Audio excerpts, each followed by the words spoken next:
ठीक है। तो MIM जो पार्टी है ओवैसी साहब की, उनका भी प्यार और समर्थन मेरे साथ है। और आज किस परिस्थिति में हमने नॉमिनेशन कराया है निर्दलीय उम्मीदवार के रूप में, मैं आपके साथ शेयर करना चाहता हूं। हम 15 तारीख तक यानी परसों तक हम इंडिया गठबंधन के उम्मीदवार थे।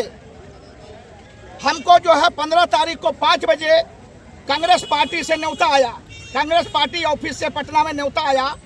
प्रदेश अध्यक्ष राजेश राम जी और कृष्णा अल्लारू जो बिहार के प्रभारी हैं और विधायक दल के नेता शकील खान साहब, तीनों ने हमको फोन किया कि दिल्ली में कांग्रेस की मीटिंग हुई थी, स्क्रीनिंग कमेटी की, राहुल गांधी जी के दिशा निर्देश पर, खड़गे साहब की अध्यक्षता में, माकन साहब की अध्यक्षता में, अजय माकन, और उस मीटिंग में फैसला हुआ, चूंकि सर्वे रिपोर्ट आया है कांग्रेस पार्टी का कि बिहार शरीफ विधानसभा 172 से अगर कोई जीता उम्मीदवार है जो चुनाव जीत सकता है, उसका नाम पप्पू खां है, उसका नाम आफरीन सुल्ताना है।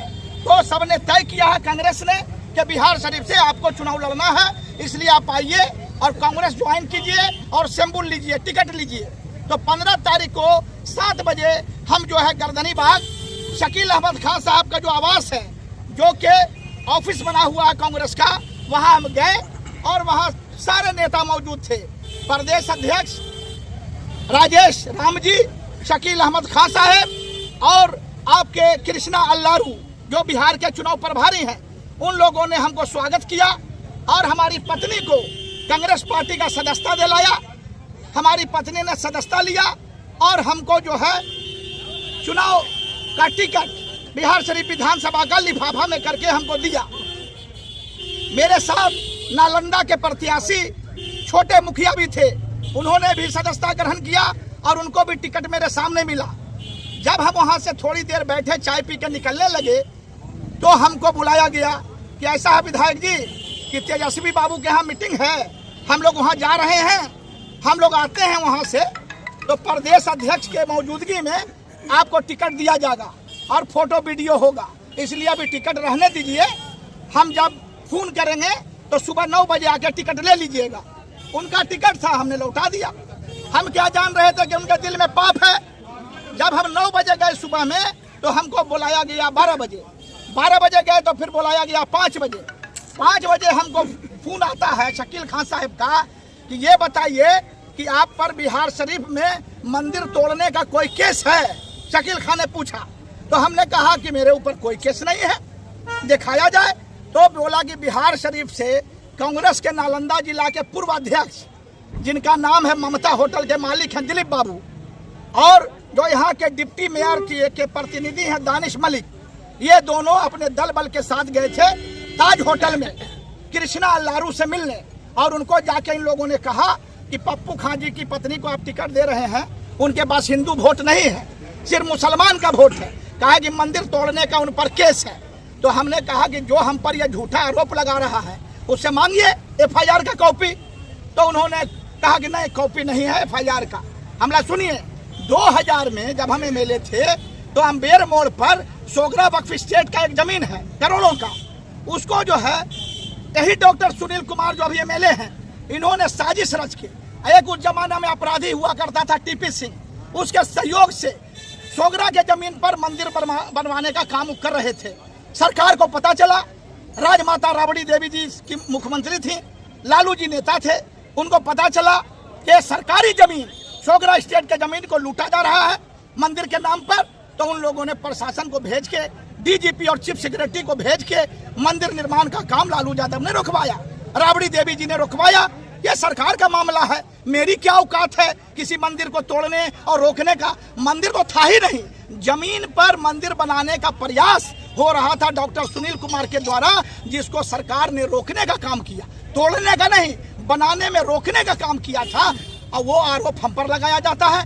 आज हिंदू और मुसलमान 24 घंटा हम काम करते हैं, सेवा, न धर्म न जाति, दलित महादलित अति पिछड़ा सबर जाति के हिंदू भाई या मुसलमान, सब लोग मेरी आंख के तारा हैं, सबका काम हम दिलो जान से करते हैं। लेकिन सुन लीजिए, अब लालू यादव की राष्ट्रीय जनता दल अब वो पार्टी नहीं रही, अब तेजस्वी यादव के नेतृत्व में एक संजय यादव है, हरियाणा से आके बैठा है। ये पहले दिल्ली में नौकरी करता था कॉल बॉय का, कॉल सेंटर में 25,000 वेतन मिलता था। वो आकर के अभी तेजस्वी यादव को घेर लिया है, कॉकस बन करके किसी से मिलने नहीं देता है, किसी से बात करने नहीं देता है, और सारे टिकट का सौदा 3 करोड़ 4 करोड़ में हो रहा है। हमको भी पता चला ये जो व्यक्ति कांग्रेस से अभी टिकट लेके आया है हुमैर खां, ये रहने वाला गया का है, लेकिन ये रहता है दिल्ली में, और ये भू माफिया है। और गया में सैकड़ों बीघा जमीन ये कब्जा करके स्कूल बनाया है, मार्केट बनाया है, और उसका पैसा और कमाई का साधन वही है। और इसने 3 करोड़ दे करके दिल्ली में 10 बजे रात में इसने जो है डील किया, और ताज होटल पटना में आकर के इसने जो प्रभारी हैं बिहार करके उनसे इसने टिकट लेने का काम किया। और मैं आपको बताना चाहता हूं, आज हम कसम खाते हैं आपके सामने कि राष्ट्रीय जनता दल, इस पार्टी पर मैं पेशाब करता हूं। आज के बाद जीवन में कभी राजद का मुंह मैं नहीं देखूंगा, क्योंकि अभी लालू यादव की राजद नहीं रही। ये पार्टी दलालों की पार्टी बन गई है, पैसा खोरों की पार्टी है। और सुन लीजिए, तेजस्वी यादव वो लड़का है, किसी यादव लीडर को, किसी मुसलमान को पनपने नहीं देना चाहता है, जिसका उदाहरण है कि पूर्णिया में पप्पू यादव जब टिकट मांग रहे थे नहीं दिया टिकट, और क्या बयान दिया मन से कि हमको मत दो वोट, पप्पू यादव को मत दो, बीजेपी को दे दो, पप्पू यादव को मत दो, ये बयान था। लेकिन निर्दलीय जीत के पप्पू यादव ने कीर्तिमान स्थापित किया। तो ये साबित हुआ कि मालिक जनता है, मालिक कोई पार्टी और कोई टिकट नहीं है। जनता जिसको चाहेगी जिताने का काम करेगी। पूर्णिया से पप्पू यादव ने चुनाव जीत करके, और यही हाल हमारा हुआ।